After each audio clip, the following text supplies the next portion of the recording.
Agradecemos pela força e pela disposição que nos trouxe até aqui hoje. Que assim seja.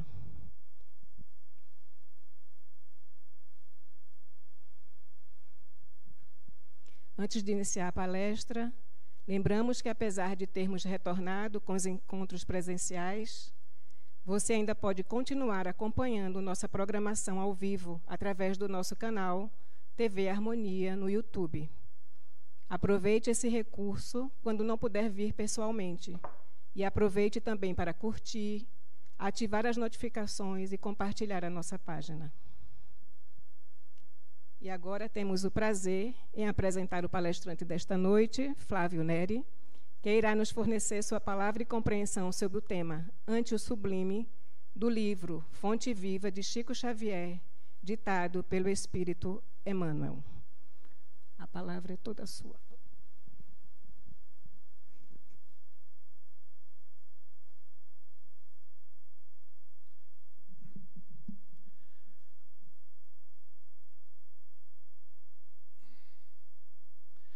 Boa noite.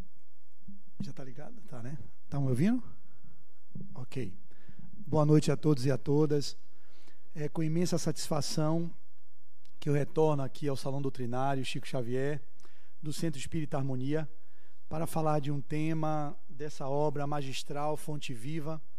E para o início da nossa explanação, é importante primeiro contextualizar que esses livrinhos que fazem parte da série Fonte Viva, eles são fundamentais para aquelas pessoas que têm a prática do Evangelho no lar, que estão, ao dormir, fazendo a higiene mental para o sono, tendo uma página que possa ser breve, de no máximo 1 minuto ou 2 minutos de leitura, e vocês podem já entrar num padrão vibratório para levar para o sono uma energia que favoreça o desdobramento, o contato com o nível de consciência mais ampliado.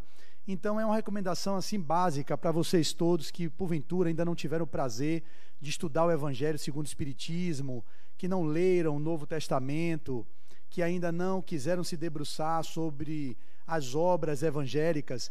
O Emmanuel, que é o mentor de Chico Xavier, e eu falo aqui para um público que é diversificado, tem pessoas que nem sabem quem é Emmanuel, tem outros que sabem quem é Emmanuel, então cabe a gente sempre falar em um nível como se fosse mediano do entendimento, né? Então me perdoe aqueles que já conhecem, mas é preciso esclarecer, porque aqui a nossa função de expositor é levar o Espiritismo para que chegue a mais pessoas e que essa doutrina consoladora possa de fato fazer aquele papel em que ela surgiu no planeta para justamente consolar os corações.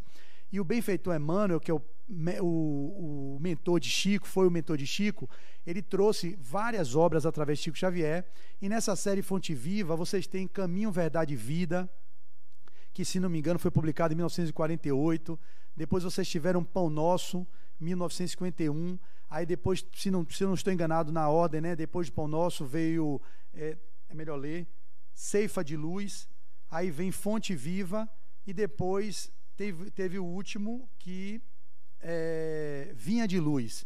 Então são cinco obras, e que Emmanuel pega versículos do Novo Testamento, passagens do Novo Testamento, do Ato dos Apóstolos, das cartas de Paulo aos Hebreus, aos Coríntios, enfim, pega toda essa passagem que às vezes tem uma linguagem alegórica, que a gente não tem compreensão no nível maior do que poderíamos alcançar, e ele pega simplesmente um versículo de um contexto como o de hoje, que eu vou contextualizar, porque acho que faz necessário, até no tempo que a gente tem à disposição, eu contextualizo, mostrando de onde veio, que é dos Atos dos Apóstolos, capítulo 10, versículo 15, e que ele pega um versículo, que é o versículo 15, e começa a destrinchar uma página, ou uma frente e um verso de uma página, que é bem pequenininho, essa página e a outra, e o fundo.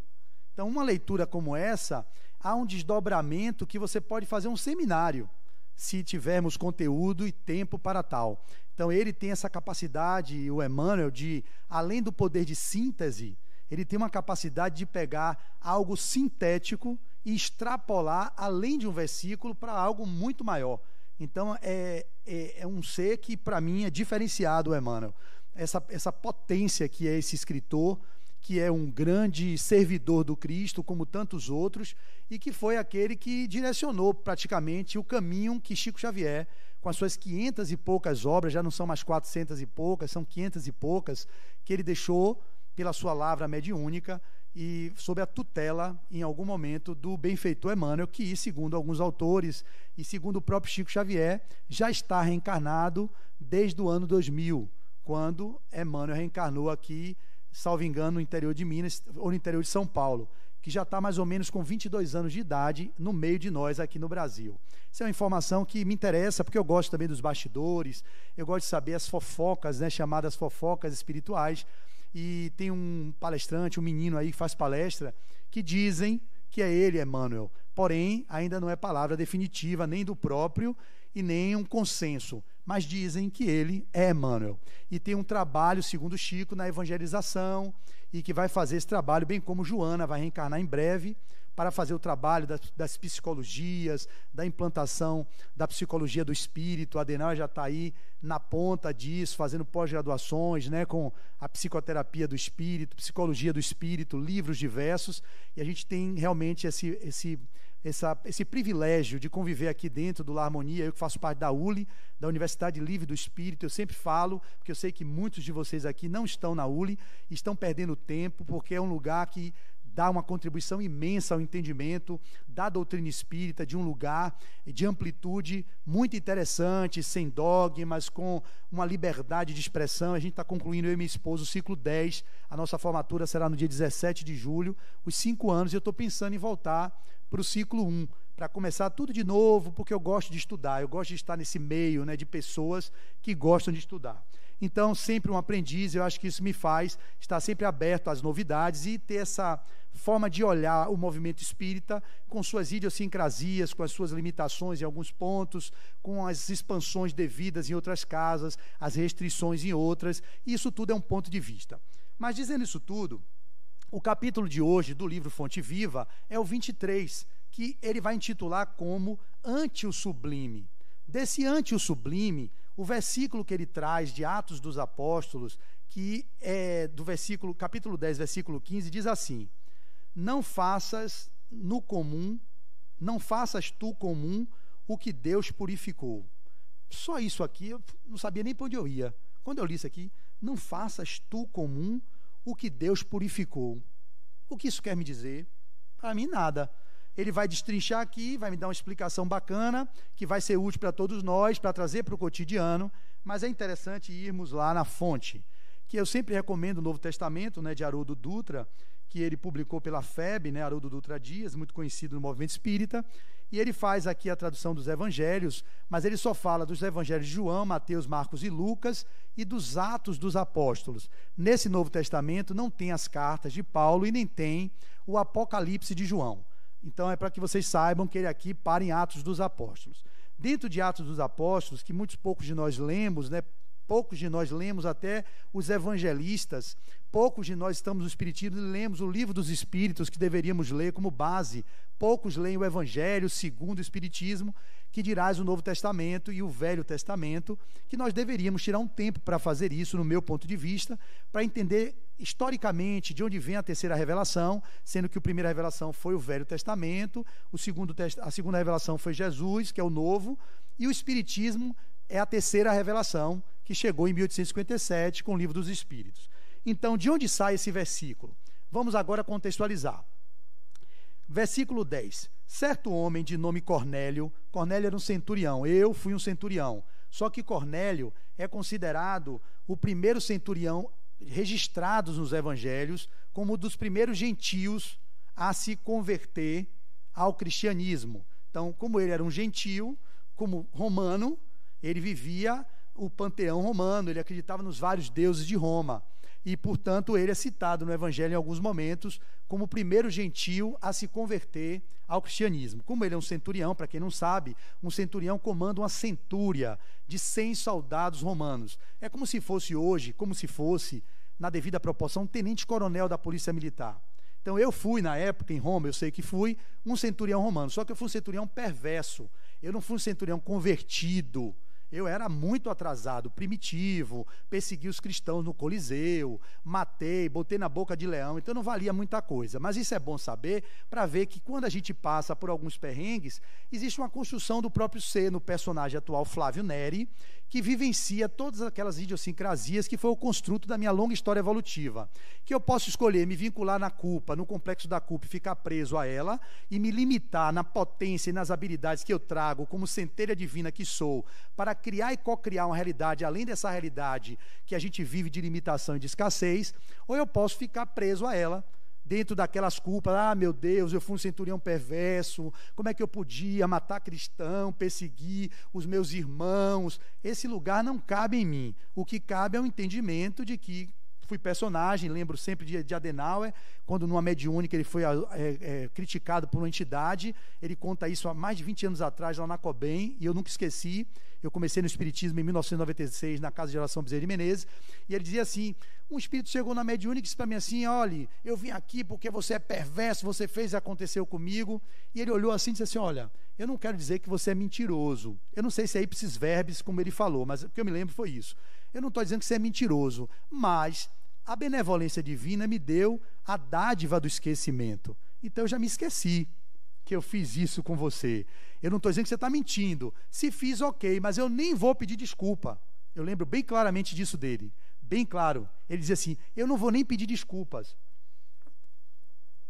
O que significa? Ele não podia pedir desculpa de algo que ele nem se lembra que ele fez. Como é que eu me desculpe? Tem gente que faz assim, né? Vai na casa do senhor, vai desculpando qualquer coisa. Que grau de aprisionamento no complexo da culpa. Eu não fiz nada, eu sento aqui com ela, olha, desculpe qualquer coisa. Desculpe qualquer coisa? Como assim? Você não já vive nesse lugar de sempre se antecipar como se você estivesse sendo errante, uma pessoa que se equivoca e já começa a pedir desculpas? Então, Adenauer falava, então eu nem vou lhe pedir desculpa porque eu nem lembro do que eu lhe fiz. Mas eu não estou dizendo que você seja mentiroso. Se fiz, ok. Caminhe comigo, caminhe ao meu lado, para você perceber o quanto eu estou diferente. Se fiz, eu não faço mais. Olha que legal. Isso eu via mais de 20 anos atrás, ser muito expansiva essa fala. E na época eu ainda estava imbricado naquelas culpas judaico-cristãs. Quando a gente entra, eu era católico, eu entrei no Espiritismo, e a gente leva todo aquele arcabouço do Deus punitivo, do Deus que castiga, do Deus que pune. E aí eu vendo Adenauer, um palestrante, um expositor, dizer aquilo, nem sabia que existiu lá harmonia nem nada. Eu digo, que cara legal esse cara, velho. Quer dizer que ele nem se desculpou. Julguei no primeiro momento, que cara arrogante, né? Que a gente tem a tendência a logo dizer, né? Prepotente. Ele não podia dizer, desculpe, meu irmão. Oi, eu não faço isso mais não, eu não lembro. E se saiu daquilo. Então, na perspectiva de Cornélio, Cornélio era um daqueles que já aderira e se converteram ao cristianismo. E aí vai chegar nos Atos dos Apóstolos o relato, que quem relata é Lucas. Os Atos dos Apóstolos são narrados por Lucas, o evangelista Lucas, né? Então, certo homem de nome Cornélio, que habitava em Cesareia, centurião da coorte chamada Italiana, piedoso e temente a Deus com toda a sua casa, que dava muitas dádivas ao povo e rogava a Deus por todo o tempo. Então ele orava a Deus por todo o tempo. Viu claramente em uma visão, por volta da hora 9ª do dia, isso aqui também eu fui entendendo ao ler o Evangelho, né, com a tradução de Haroldo, ele bota notas de rodapé, a hora 9ª do dia, leia-se 3 horas da tarde, porque a contagem do povo judeu era diferente da nossa. Então eles contavam as horas da noite de 18 horas até 6 da manhã e a hora do dia de 6 da manhã às 18 horas. Então a hora 9ª do dia, 6, 7, 8, 9, 10, 11, 12, 1, 2, mas só que 6 não conta, conta 6 às 7, 1 hora, 8, 7 às 8, 8 às 9, 9 às 10, enfim. 9ª hora vai dar 15 horas. Então foram mais ou menos 3 horas da tarde, ele é pego e simplesmente continua dizendo, viu claramente em uma visão, por volta da 9ª hora do dia, um anjo de Deus que se dirigia a ele e lhe dizia, Cornélio. Ele, fitando-o e ficando atemorizado, disse, que é, Senhor? E o anjo lhe disse, as tuas orações e as tuas dádivas subiram para a memória diante de Deus. Agora, envia varões para Jope. Jope é onde estava Pedro. Você veja como são as coisas, a espiritualidade trabalhando. Jope estava lá, Pedro, que também estava em outro momento meditando, e os anjos do Senhor foram até Pedro, abriram uma visão para ele. Deixa eu ler para ficar mais literalmente fidedigna ao que foi escrito, mas eu tenho de memória. E aí Pedro é avisado que viriam homens procurá-lo. E mesmo assim, o Pedro titubeou um pouco e depois acreditou e desceu e foi falar com os homens que entraram no sonho de Cornélio, né, na visão de Cornélio. Agora envia varões para Jope e manda chamar certo Simão, que não era Pedro, certo Simão esse Simão era Pedro. Certo Simão chamado Pedro, ele está hospedado com certo Simão. Esse outro Simão é que não é o Pedro, que é curtidor, que tem uma casa junto ao mar. Assim que o anjo que lhe falava saiu, chamou 2 servos domésticos e um soldado piedoso, dentre os que se mantinham ao lado dele. E explicando todas as coisas, a eles os enviou para Jope. Preste atenção. No dia seguinte, enquanto eles viajavam e se aproximavam da cidade, Pedro subiu ao terraço para orar, por volta da hora 6ª, aí já era da noite, né? Provavelmente da noite, para orar meia-noite. Ele ficou faminto e queria provar algo. Enquanto eles preparavam a comida, veio sobre ele um êxtase e contemplou o céu aberto e um vaso. Olha o que ele vê um vaso, Pedro, na sua meditação, que descia como uma grande bandagem de linho, baixada à terra pelas 4 pontas, na qual estavam todos os quadrúpedes nesse vaso, ou seja, todos os quadrúpedes, répteis da terra e aves do céu. Veja porque Emmanuel pega esse trecho, e agora vem o trecho, versículo 15, e desdobra na leitura do capítulo que eu vou falar para vocês, que é ante o sublime, né? Deixa eu ver se eu esqueci. É ante o sublime? Pronto, ante o sublime. E aí continua. Versículo 10, 11. E contemplou o céu aberto com um vaso, no 10, 12, na qual estavam todos os quadrúpedes, aves e répteis. No 10, 13, surgiu uma voz que se levantou para ele e disse: Pedro, sacrifica e come. Sacrifica e come. Tem várias conotações que isso pode ter em desdobramento. A hermenêutica e a exegese disso é melhor que Djalma Margolo faça, porque ele estuda o grego, estuda tudo isso e tem muito mais propriedade para falar. Aqui, como está escrito, e o desdobramento da passagem de Emmanuel vai dizer o seguinte: no 10, 14, Pedro, porém, disse: de modo nenhum, Senhor, porque jamais comi coisa alguma comum e impura. De modo algum, Senhor, porque jamais comi coisa alguma comum e impura. A partir dessa fala de Pedro, que vem o versículo que Emmanuel vai pegar e desdobrar no texto que eu vou ler para os senhores. Está aí a resposta. No 10, 15 veio. Novamente, pela segunda vez, a voz se dirigiu a ele: as coisas que Deus purificou, não as torne tu comuns. As coisas que Deus purificou, não a torne tu comuns. Olha os desdobramentos que eu vou tentar fazer aqui com vocês do que eu consegui alcançar. E aí finaliza, 10, 16. E aconteceu isto por 3 vezes, e logo o vaso foi elevado ao céu, enquanto Pedro estava confuso sobre o que seria a visão que tivera. Eis que 2 varões que tinham sido enviados por Cornélio, o centurião, perguntado pela casa de Simão, pararam junto ao portão e, chamando, indagavam se Simão, chamado Pedro, estava hospedado ali.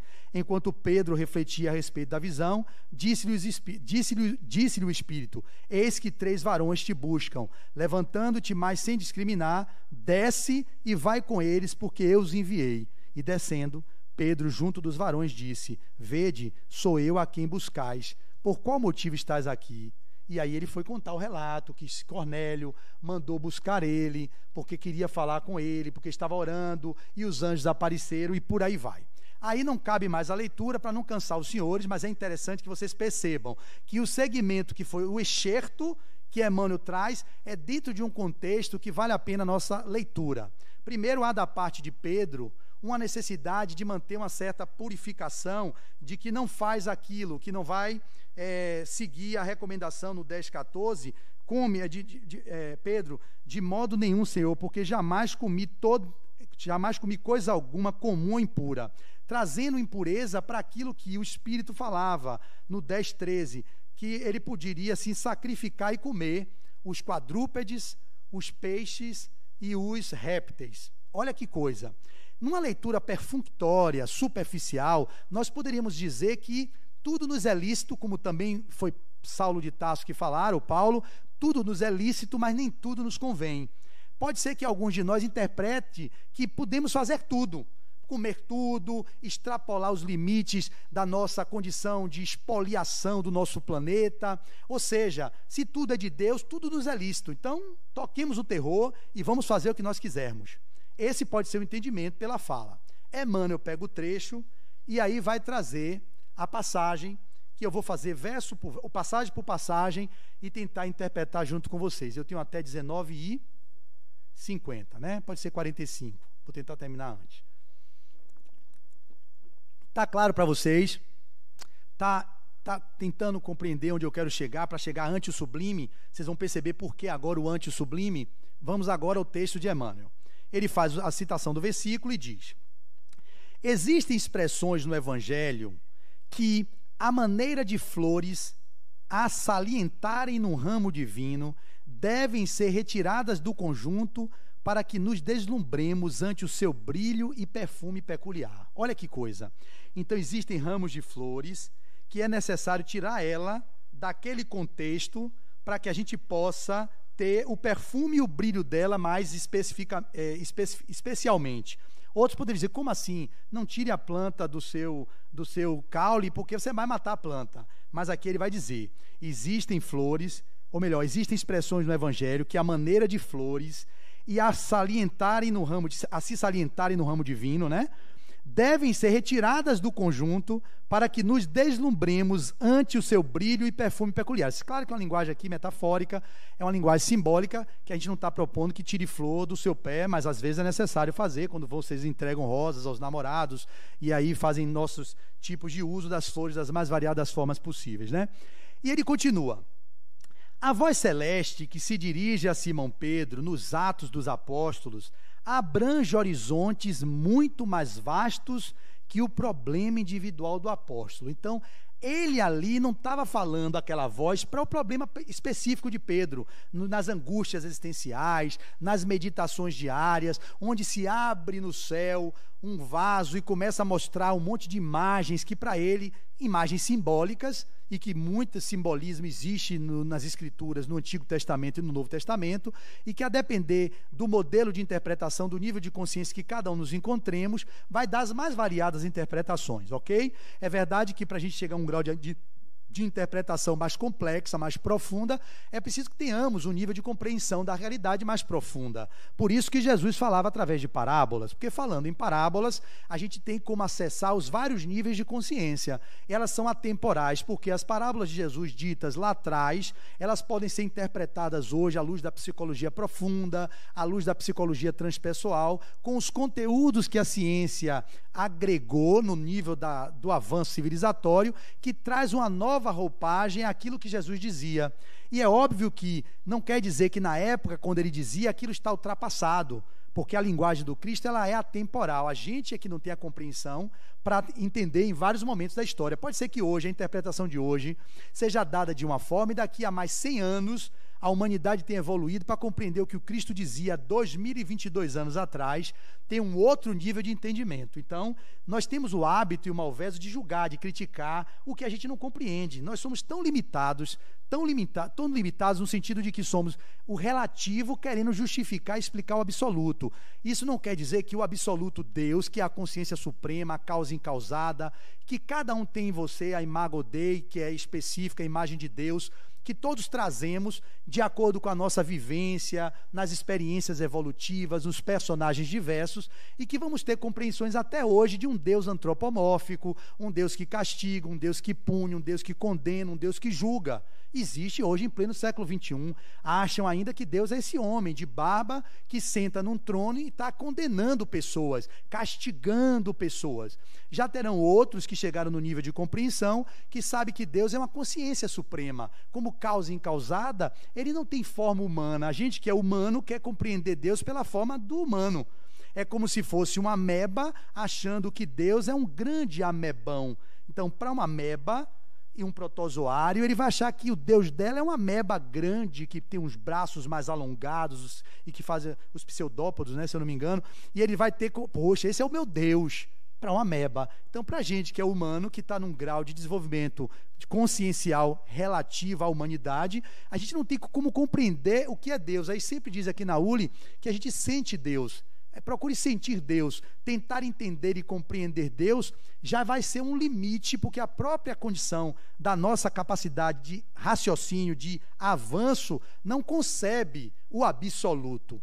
Dá para entender? Então não se arvore a querer entender Deus, porque ele não é possível de ser entendido pela nossa mente relativa. Vocês podem sentir Deus, e aqui a gente tem nessa passagem vários momentos em que Emmanuel vai trazer que a voz não falava para Pedro, mas Pedro, limitado na compreensão dele, que era uma pessoa bastante temperamental, bastante tosco. Pedro era a gente sempre fala assim, eu tenho um amigo meu muito querido, que eu gosto muito dele, Flávio Santos, meu xará, que ele fala assim, aqui para nós, Jesus era um pouco incompetente na gestão de pessoas, porque ele se cercou de alguns caras bem atrapalhados. Judas traiu, Pedro negou, os outros largaram ele sozinho no Calvário. Então eram 12 apóstolos que eram a representação, no meu entendimento, da nossa condição de representatividade do humano. Ali tinham pessoas que eram semi-analfabetos, tinha Judas que era um pouco mais culto, tinha depois Mateus que chegou, que era uma pessoa que tinha um grau melhor, o Levi, né? Enfim, tinham a maioria pescador, que estavam ali vivendo. Não, Mateus eu falei errado, o que eu estou falando, Levi é o outro, que é Zaqueu. Zaqueu não foi um dos apóstolos, isso é um equívoco. Zaqueu foi que subiu no sicômoro, que ele falou, desce daí que hoje eu vou ficar na sua casa. Mas Mateus não, que é dos apóstolos, não tem nada a ver com Zaqueu. Enfim, o que eu quero dizer os 12 apóstolos eram não pessoas perfeitas, eram seres humanos comuns e imperfeitos, no sentido de perfectíveis, fadados à perfeição, e Jesus via em cada um deles a potência do divino. Isso é que é lindo do Cristo. Ele não via Pedro o que iria negar, ele via Pedro aquele que ele ergueria a sua igreja. Tu és pedra, Pedro, por isso serás sobre ti que erguerei a minha igreja. Ele via em Saulo o potencial de Paulo, que foi quem foi. Ele via em João Evangelista a potência do apóstolo querido e amado, que se tornou São Francisco de Assis. Dizem, né, que João Evangelista São Francisco é a reencarnação de João Evangelista. Ele via em Judas o que negou ele, ou melhor, que entregou por 30 moedas, Joana d'Arc. Dizem na literatura espírita que Judas voltou como não é Joana Angélica, não é Joana de Ângeles, todo mundo se atrapalha, não é Joana de Ângeles, não, Joana d'Arc.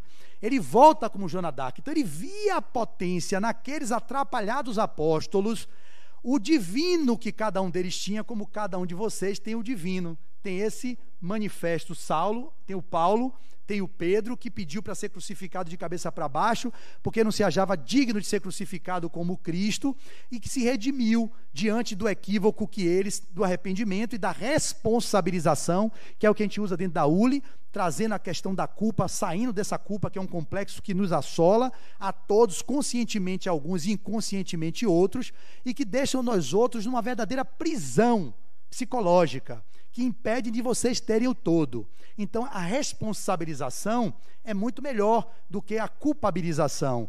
Ou seja, Pedro, ele entrou numa culpa que não se toxificou. Ele se arrependeu de ter negado o Cristo, chorou, está nos evangelhos, que ele às vezes chora, em alguns dos evangelhos, está em 3 dos evangelistas, salvo um só que não diz isso, e ele chora e arrepende-se. Só que ele podia entrar numa culpa de toxicidade e ir para o suicídio, como Judas. Judas entregou por 30 moedas e se culpou toxicamente. Foi a culpa tóxica, não é a culpa do arrependimento e da responsabilização. Já que eu entreguei o Cristo por 30 moedas, deixa eu me redimir disso aqui, que eu vi que eu fiz uma besteira, eu me atrapalhei, eu era avarento, eu pensava que ele ia entrar em Jerusalém com espada, para a gente tomar o poder dos romanos e tudo mais. Ele se equivocou. Então, o que é que ele pode dizer? Pô, meu nível de consciência era esse. Eu tinha esse nível de entendimento, agora eu vou fazer diferente. Vou me redimir do equívoco, eu me arrependo e vou lá, olha Jesus, me atrapalhei, meu irmão, eu lhe entreguei por 30 moedas, agora é tarde, o pessoal lhe pegou, então ia lá no Sinédrio, ele até tentou, mas já era tarde, e aí ele não aguentou o complexo da culpa, foi lá, e se enforcou. E o pior de tudo não é Judas não, porque Judas entregou Jesus por 30 moedas, como nas crônicas de Humberto de Campos, na literatura do Irmão X, uma dessas obras aí dele que eu li, ele vai falar que o pior é que Judas entregou Jesus por 30 moedas. Hoje o pessoal está vendendo a torta e a direita aí, né? A coxa e a retalha, como é aquele ditado mesmo? A torta e a direita ou uma forma de vender. Vende Jesus por qualquer coisa aí nos templos, nas mais variadas formas. O pessoal está vendendo o Cristo, isso é uma crítica que Humberto de Campos faz em uma das suas crônicas. Judas sentiu tanta culpa que se matou, e hoje as pessoas, segundo Humberto de Campos, nem estão aí. Está vendendo Jesus aí, ó, à torta e à direita, vendendo indulgências, como foi na história da igreja, hoje vendendo através de contribuições as mais variadas para poder garantir o seu lugar ao lado do Cristo. Então, existe isso hoje, não há nenhuma culpa. A pessoa faz isso de uma forma bem tranquila. E aí, na continuidade, ele vai dizer: o homem comum está rodeado de glórias na terra. Entretanto, considera-se num campo de vulgaridades, incapaz de valorizar as riquezas que o cercam. Olha que coisa, cada parágrafo desse texto, que é pequeno, ele pegou um versículo e dobrou em 2 páginas, mas é de uma complexidade que eu lendo, eu li umas 5 vezes esse texto, 5 vezes, e mesmo assim vim ouvindo no carro, porque eu venho dirigindo de longe, e aí eu chego aqui e fico ouvindo. No YouTube tem várias pessoas que fazem a narração dessa passagem, fico ouvindo. Ouvi palestrantes falando sobre isso. Eu vou estudando de várias formas, lendo o Evangelho, lendo o livro dos Espíritos, que um palestrante citou uma passagem. Enfim, a gente faz uma construção para chegar aqui e tentar entregar uma síntese para vocês em 40 minutos e 45 minutos, que vem uma recomendação nossa de não ficarem sentados nesse modelo bancário. Eu me lembro de meu amigo e irmão Dr. Ildefonso do Espírito Santo, que Adenauer também era muito íntimo dele, e Ildefonso ficava horas a findas comigo à noite, lá na Lapinha, na casa dele, conversando, e ele sempre falava de Adenauer, né, que eu ficava brigando com ele, e dizia assim: olha, Ildefonso, quando você partir, seus livros, ele tinha mais de 5.000 livros, eu sou bibliófilo e bibliômano. Bibliômano é que tem mania de livro, e bibliofilia que gosta de colecionar livros. Então, eu sou um doente, é uma doença que eu tenho que eu não quero me curar. Já disse a todos os terapeutas, psiquiatras, psicólogos: não me cure disso, eu quero morrer doente com isso. Então, eu tenho a bibliofilia e tenho a bibliomania. Então, quando eu vi os livros de Ildefonso, eu fiquei louco. Eu digo: meu Deus, Ildefonso, quando você partir, ele já desencarnou com 95 anos há 2 anos, e eu conheci ele, vivi com ele uns 20 anos, né, dentro do movimento espírita, e ele tinha 70, tinha 80, eu acompanhando ele, assim, ó, quando você for, meu irmão, esse livro aqui é meu. Eu digo: ô, Flávio, não dá para ser seu. Eu já prometi a Adenauer. Eu não sei nem se ele já deu a Adenauer. Me deu uma raiva de Adenauer naquela hora, de poxa, ele vai prometer a Adenauer. Adenauer já tem um bocado de livro, Ildefonso. Adenauer é rico, tem cheio de dinheiro. Olha como ele é lá, a vida dele. Eu não, estou começando, eu sou um jovem aprendiz. Deixa esse livro para mim. Adenauer pode comprar o livro que ele quiser, já tem até uma editora. Aí ele: não, é para a biblioteca que ele vai fazer lá, não sei o que. Enfim, eu sei que eu não fiquei com nenhum livro de Dr. Ildefonso. Mas eu fiz essa digressão para dizer que ele dizia: as palestras doutrinárias, meu filho, aprenda a trazer as pessoas para próximo. O Espiritismo é uma doutrina de alegria, de expansão. Não é uma doutrina hermética, que é aquele lugar onde as pessoas ficam todo mundo travado. Não. Dr. Ildefonso era um homem além do tempo. Não é à toa que tem um nome aqui, se eu não me engano, de algum espaço no Harmonia, que é não sei o que lá, Ildefonso do Espírito Santo. Eu não sei se é um ambulatório, o que é, vocês sabem aí, vocês que frequentam aqui? Me ajudem aí. Tem algum nome de alguma instituição? Quando vocês virem na fundação lá, Harmonia, tem algum departamento que é dado o nome de doutor. Ele era um médico sanitarista e que era uma pessoa incrível, tinha uma mente brilhante. Eu me lembro dele agora porque eu tenho muito carinho por ele. Eu digo sempre que eu tenho minha vida antes e depois de Cristo, antes e depois do Espiritismo, quando eu entrei em 1996, e antes e depois do Dr. Ildefonso. Ele foi um marco na minha vida. Depois vem antes e depois do André Luiz Peixinho, aí tem antes e depois também daqui do Lar Harmonia. Enfim, são momentos na nossa vida que a gente tem que agradecer e honrar o que nós não estamos fazendo. Com o texto de Emmanuel, que o final, eu já estou dando aqui um spoiler, é onde eu vou chegar, que é nós sermos gratos a toda a sublimidade que é a construção da vida, e que nós vilipendiamos, negligenciamos de um lugar, que não damos a devido valor à construção para que nós chegássemos até aqui, enquanto do átomo ao arcanjo que seremos um dia, existe toda uma lei que rege sobre o comando, no caso do planeta Terra, do nosso divino Mestre Jesus, como está no livro que eu acabei de ler pela 2ª vez. Eu recomendo a todos A Caminho da Luz, que é um livro fantástico, em que Emmanuel faz uma síntese da saga da jornada da Terra, desde quando o planeta Terra foi retirado de uma nebulosa do Sol, sob a regência dos espíritos puros, que 2 vezes se reuniram em torno do planeta Terra, quando o planeta Terra se configurou com seu magma, com suas formas rochosas, até o momento em que Jesus precisou reencarnar há 2022 anos atrás. Foram as 2 vezes, segundo Emmanuel na obra A Caminho da Luz, em que os espíritos puros, porque não só tem Jesus que é espírito puro, é outra ignorância, é uma santa. O problema disso tudo é a santa. Vocês já ouviram falar, né, que o problema da santa? Eu já falei, antecipei, que santa, a santa ignorância. Achar que em bilhões de galáxias, em milhões de estrelas, só tem vida na Terra. Há muitas moradas na casa de meu pai, porque só nós outros, terráqueos, estamos no nível 2º da escala evolutiva, em mundos de provas e expiações, só teria vida aqui. Então Jesus é um dos espíritos puros, regente da Terra. Mas existem outros Cristos, outros seres cósmicos a gerenciar outras esferas, outros planetas. Há Cristo gerenciando Júpiter, há Cristo gerenciando Marte, há Cristo gerenciando outros planetas que a gente não encontra vida na forma humana tradicional. Mas existe vida em Júpiter, em outro tipo de formatação. Então a gente precisa ampliar o nosso olhar para sair dessa visão reducionista, limitada, dogmática e se permitindo ser refém de orientadores que às vezes se atrapalham. Porque a gente não é porque está em cargo de destaque que a gente tem que fazer reverência, tem que respeitar as pessoas pela sua história, pelo que ela mostra enquanto a conduta em que elas têm. Para vocês terem uma ideia, nesse livro, 2 espíritos que vieram para a Terra, que tinham um propósito de transformar e de realizar, que foi o tal chamado, o Maomé, se atrapalhou todo com o islamismo. Aqui não há nenhuma crítica ao islamismo, mas na obra de Emmanuel, ele vai falar como Maomé se atrapalhou, ele casou com uma mulher lá, e aí se levou, ele tinha uma missão dentro do islamismo, trazer o cristianismo de novo redivivo, como vários momentos da história. Só que ele fez um trabalho belíssimo, mas misturou as ideias com os atrapalhos dele. Está no livro A Caminho da Luz. O outro, que foi o Napoleão Bonaparte, tinha uma missão fantástica para realizar, para depois Kardec vir, mas ele simplesmente também se atrapalhou. Então, muitos daqui que estão, eu, por exemplo, e vocês, com missões menores, micromissões dentro de casa, para cuidar de um filho, de um neto, a gente se atrapalha também.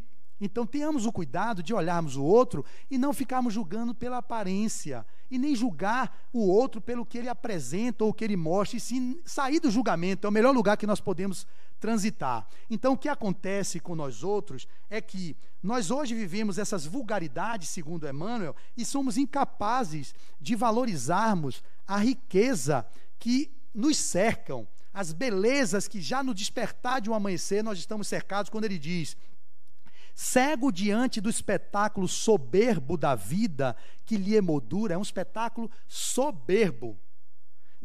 Então, cego diante do espetáculo soberbo da vida que lhe emoldura o desenvolvimento, tripudia sobre as preciosidades do mundo, sem meditar no paciente esforço dos séculos que a sabedoria infinita utilizou no aperfeiçoamento e na seleção dos valores que o rodeiam. O que eu acabei de dizer no livro A Caminho da Luz. São 2 livros fundamentais para vocês entenderem a saga da história do planeta, desde a construção da Terra até a civilização romana e até o livro encerra em 1938, lembrei.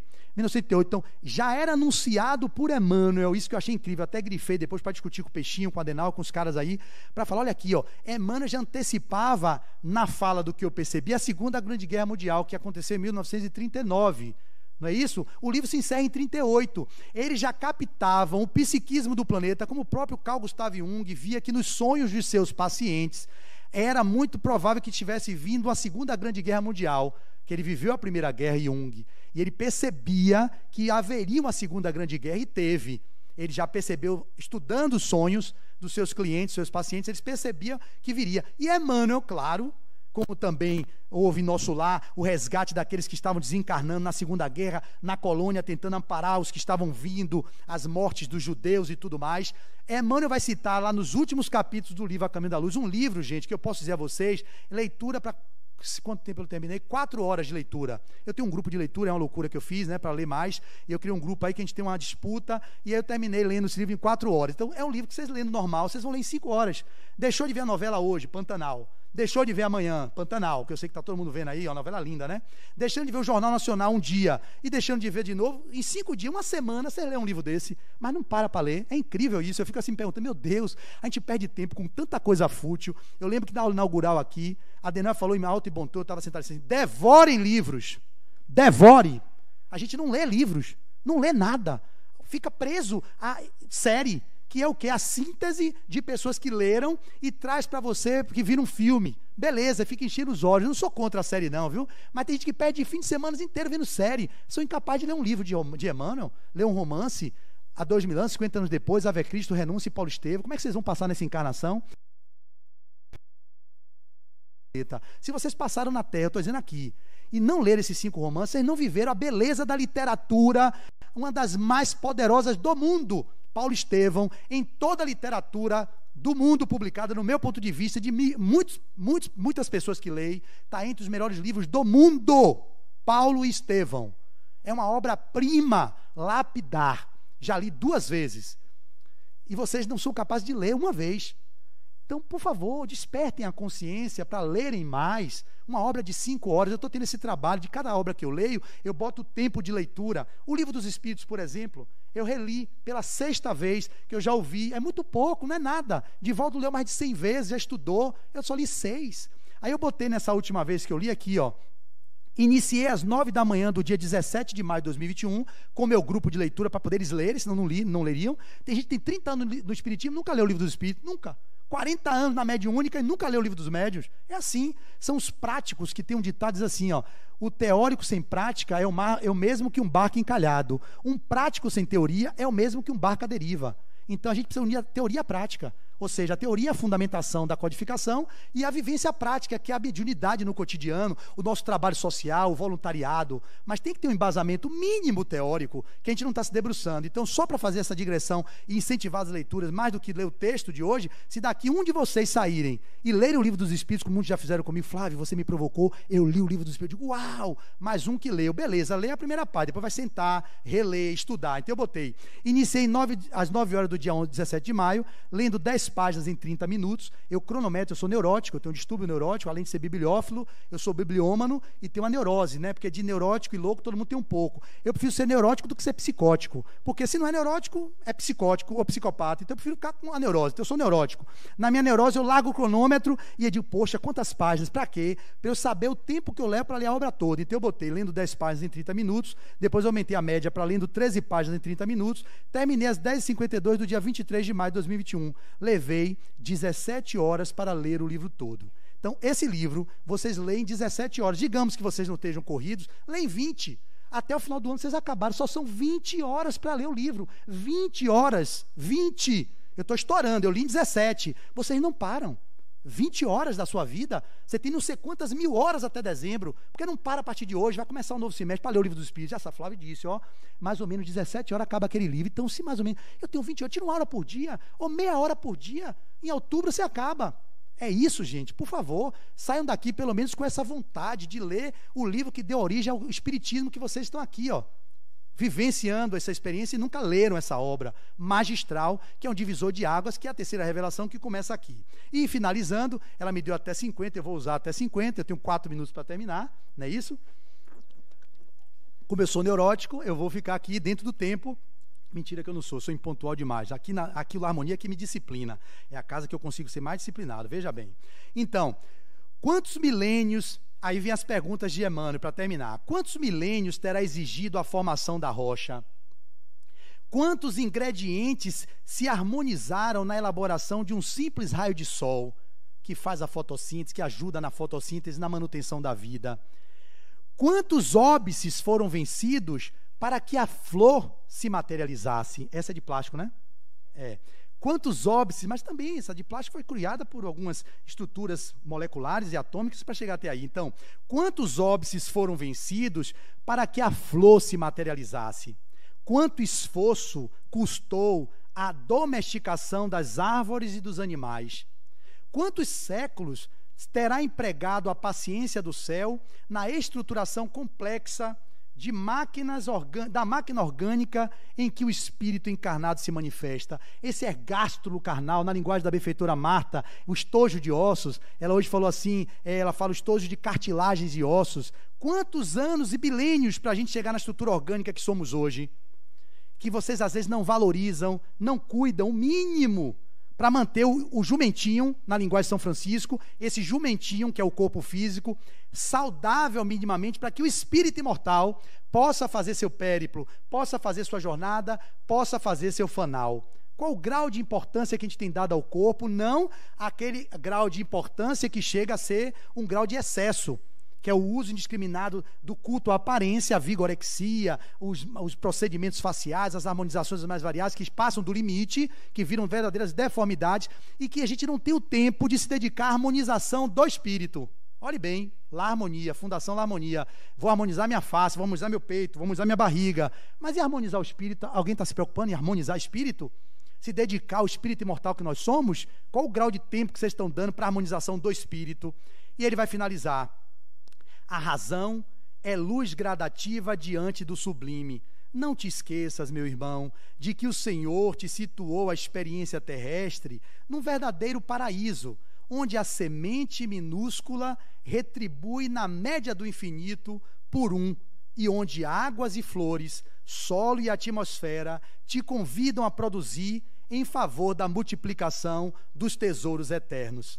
Cada dia, louva o Senhor que te agraciou com as oportunidades valiosas e com os dons divinos. E ele fala, pensa, estuda, trabalha e serve. Não suponhas comum o que Deus purificou e engrandeceu. Então, não suponhas comum o que Deus purificou e engrandeceu. Então, ele fala claramente, pensa, nós temos a razão, pensa, estuda, precisamos estudar, trabalha e serve. Não adianta só encher o cabeção de conteúdo, de leituras, mas não está disposto ao serviço e ao serviço, a trabalhar e a servir. É nesse lugar que nós poderemos viver a experiência de dignificar ante a sublimidade da vida, honrando e agradecendo a ela, sendo grato ao Criador por ter nos oportunizado chegarmos até aqui. Muito obrigado e muita paz a todos. Espero que leiam o Livro dos Espíritos.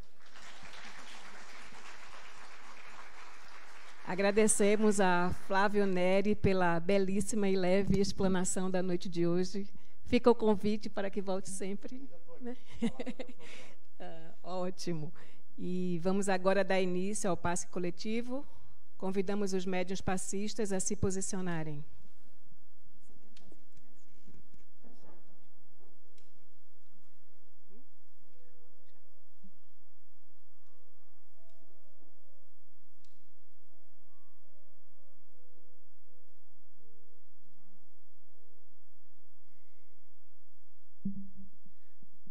E assim, Divino Mestre, chegando ao final desse encontro doutrinário, festivo, alegre, cheio de esperança, de dias melhores, ante a sublimidade da vida, nós te agradecemos, Senhor, pela oportunidade de estarmos mais uma vez no corpo, fazendo a trajetória desse novo personagem, no exercício das nossas habilidades, atento às nossas inabilidades, percebendo as predisposições e realizando o nosso fanal, que é a autodeterminação de espíritos imortais que inexoravelmente alcançaremos a plenitude.